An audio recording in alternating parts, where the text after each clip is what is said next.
afternoon session of Show and Tell, folks. I promised the people I'd do this, so I'm going to do it. If everybody will take out $1,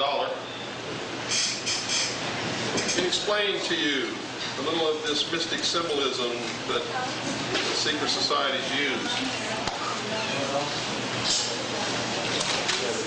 And if you don't have $1, borrow it from your neighbor, and don't worry about not getting it back because it's not worth anything anyway. That's true.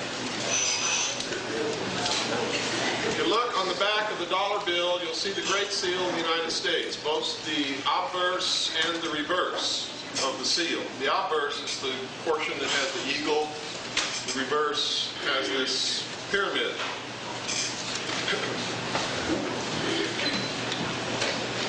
The obverse, or the front face of the Great Seal of the United States, is the one that we're going to look at first.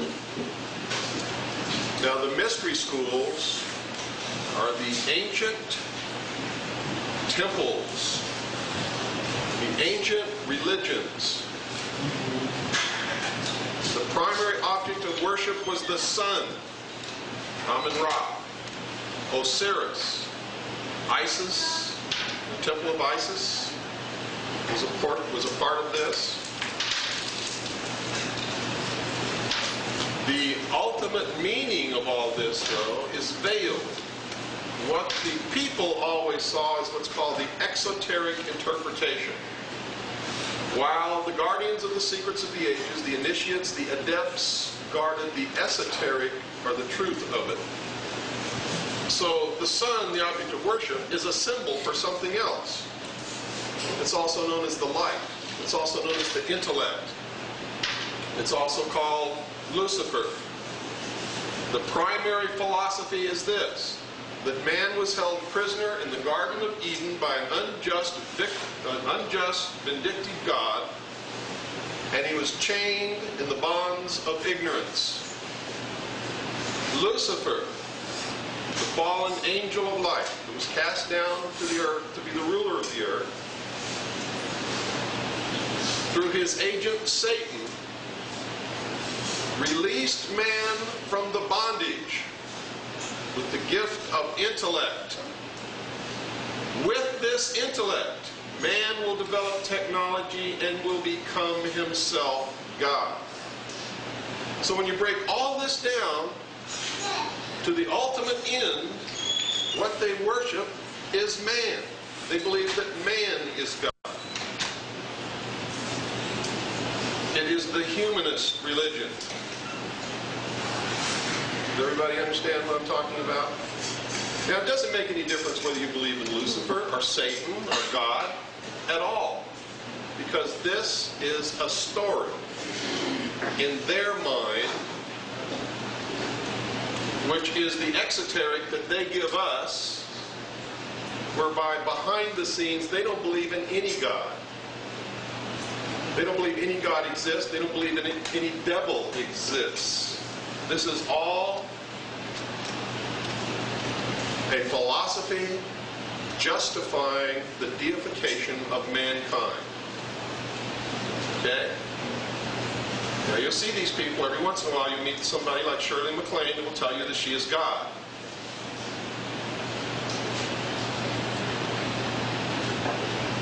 Watch what they do when they get in trouble. You'll find out that they're not God at all. They may even come to you for help. But that's at the very heart root of all of this. The goal of the mystery schools, the modern day mystery schools, is to destroy all existing governments, all existing religions, and chain the mob. That's us. They believe that they're the only ones in the world who possess a truly mature mind, and thus they're the only ones who should rule. And that we are cattle, animals. And this is their philosophy in a nutshell. A nation or world of people who do not use their intellect are no better than animals who do not have intellect, and thus are beasts of burden and stakes on the table by choice and consent. And I have to say this, 90% of the time, most people prove them right. Most people have never had an original thought in their life. It's unfortunate, but it's true.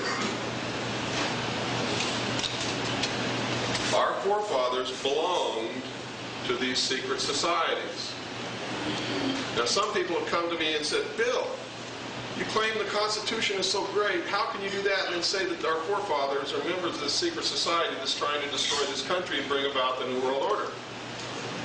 They think there's a dichotomy there, and there's not. Because this was the grand experiment. It was also the antithesis to the monarchs, the kings and queens of Europe, whom they had sworn to topple from their thrones. How do you topple a king from the throne? You give the people, the subjects, a taste of freedom. You can go ahead, sir, just walk around the camera if you will. All through history, let me give you a little background. All through history, man had claimed that he didn't need to be ruled by kings and queens, and that he wasn't property and he didn't want to be property. Because up until the time this country was founded, no people in this whole world had ever been free and had always been the property of the ruler. The king, the queen, the emperor, whatever they called themselves. Man was a property just like a cow was. What made somebody free, what made them capable of ruling, was genetics. Your line of genetic descent or ancestry determined whether you were going to be property or you were going to be a king. And nothing else determined that. Our forefathers, in their efforts to bring about their dream of a perfect world where they would not be oppressed by kings or queens, or by popes or religions, or by the mob. In their quest for that, they created this nation as the antithesis to the kings and queens and emperors and empresses of the old world. And they knew that if they gave the common man a taste of freedom, that the kings and queens and emperors would topple off their thrones like dominoes in a row across the floor. And that's exactly what happened. Not long after this country was established, the French Revolution took place by the same groups. The same secret societies caused the French Revolution, caused the revolution in this country. All of our forefathers belonged to the Freemasons. They were all also Knights Templars. They were also members of the Illuminati. They were not bad men. The people who are bringing about the New World Order today do not believe themselves to be bad men. They believe it must be done in the best interest of mankind. And they believe that the end justifies the means, so that if they have to kill 2 billion people to realize the dream, there will finally be 1,000 years of peace. But their logic is convoluted, and they're tripping over their own philosophy in many places, as you will find out when you begin to seriously study this. If you do, and I hope that you do. They founded this country, and they gave us the most perfect document for ruling a country that has ever been written in the history of the world, the Constitution of the United States and the Bill of Rights. It did not give us freedoms. It restricted the government.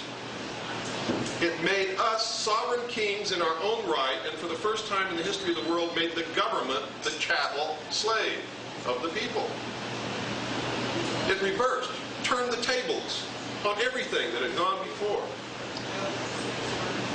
They built into the Constitution and the Bill of Rights every tool that we would ever need to keep our freedom and stay free.